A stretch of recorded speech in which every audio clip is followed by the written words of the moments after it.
ఆర్థికాభివృద్ధి. ఆర్థికాభివృద్ధి. ఈ ఆర్థికాభివృద్ధిని మనం ఎలా చెప్పవచ్చు అంటే వృద్ధి ప్లస్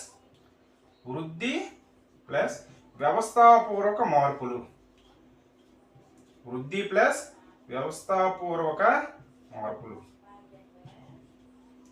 వృద్ధి ప్లస్ వ్యవస్థాపూర్వక మార్పులు చెప్పారు. పాత పద్ధతుల నుంచి మనం కొత్త పద్ధతులు అనేవి తీసుకురావాలి. రాజకీయంగా పరగవచ్చు, లేదంటే ప్రభుత్వ పాలనా పరంగా కావచ్చు, లేదా ఆర్థిక పరమైన మార్పులు కావచ్చు. ఇలా ఒక రకమైనటువంటి వ్యవస్థలో ఉన్నట్టు మనం అడ్వాన్స్డ్ వ్యవస్థల్లోకి రావాలి. ఈ విధంగా మనకి వృద్ధితో పాటు వ్యవస్థాపూర్వక మార్పులు, అదేవిధంగా వృద్ధి ప్లస్ సంక్షేమం, దీన్ని కూడా మనం ఆర్థిక అభివృద్ధిగా చెప్పవచ్చు. వృద్ధి ప్లస్ సంక్షేమాన్ని కూడా ఆర్థిక అభివృద్ధిగా చెప్పవచ్చు. అదేవిధంగా వృద్ధి ప్లస్ వనరుల పునఃపంపిణీ.